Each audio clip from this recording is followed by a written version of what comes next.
Chinese Foreign Minister Wang Yi is in New Delhi for the Special Representative Mechanism on Border Talks between India and China. It is a high-level diplomatic channel set up in 2003 between India and China to resolve the long-standing boundary dispute. However, it is more than diplomacy. It comes at a time when India is squeezed between escalating trade tensions with Washington and unresolved security disputes with Beijing. His two-day visit signals a cautious recalibration in Sino-India relations while underlining the fragile balance that New Delhi must maintain in a turbulent geopolitical environment. The immediate trigger lies not in the Himalayas, but in Washington. President Donald Trump imposed an additional 25% tariff on Indian goods, pushing some export duties to as high as 50%.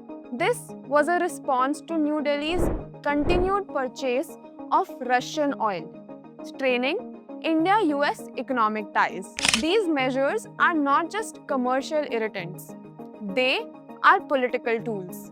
Yet, the asymmetry is glaring. China, which refines Russian oil and exports it globally, including Europe, faces no such penalties.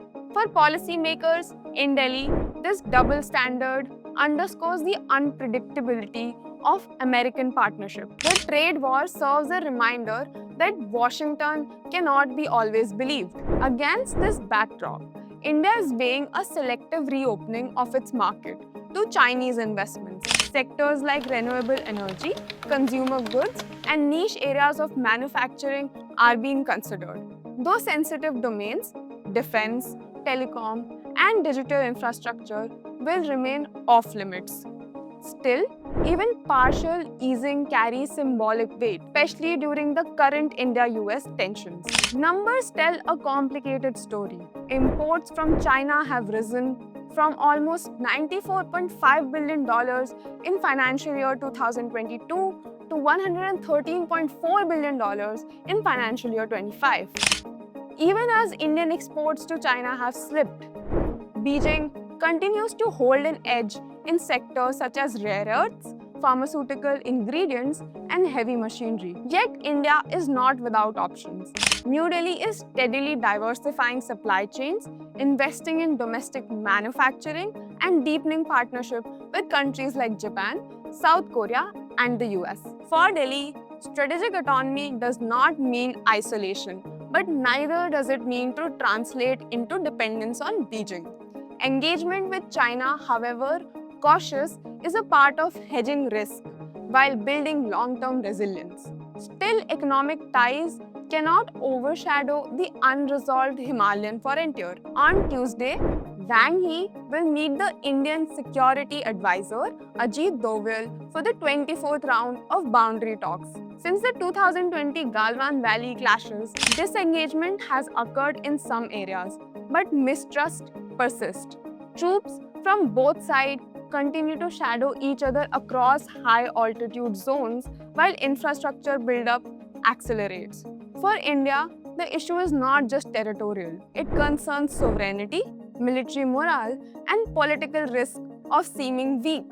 For China, Wang Yi's visit is timed with broader goals. With the Shanghai Cooperation Organization summit in Tianjin approaching, Beijing is keen to project regional stability. Hostile options with India would undercut its narrative of Asian cooperation independent of Western influence. Thus, while breakthrough on border are unlikely, dialogue itself helps prevent deterioration. Perhaps the most symbolic moment of the trip will be Wang's meeting with the Indian Prime Minister Narendra Modi.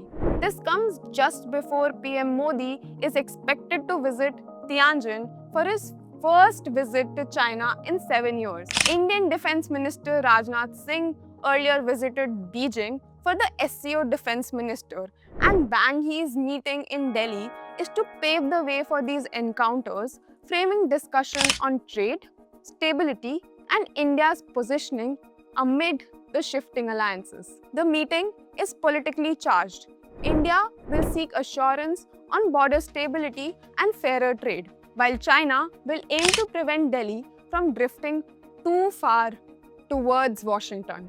For Beijing, keeping communication channels alive even when trust is thin demonstrate resilience in ties. For India, the stakes lie in extracting concessions without appearing compromised. At the heart of the visit lies India's structural dilemma.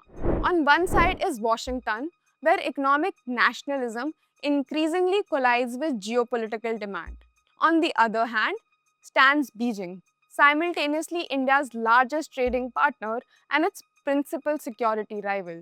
Neither relationships can be ignored and neither is fully reliable. India's challenge is to engage with China without undermining its partnership with other countries like Japan, Australia, US through the Quad. Moves like resuming direct passenger flights with China currently under discussion symbolizes its balancing act, projecting normalcy without implying convergence.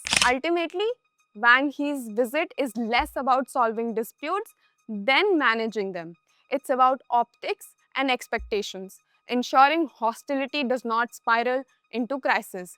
Yet the larger picture is sobering. India faces shrinking strategic space, tariff battles with Washington, trade imbalances with Beijing, border stalemates in Himalaya, and energy links with Moscow all create interlocking constraints. Every move must therefore be calculated. The visit will not resolve the legacy of Galwan or answer questions of India's loyalty.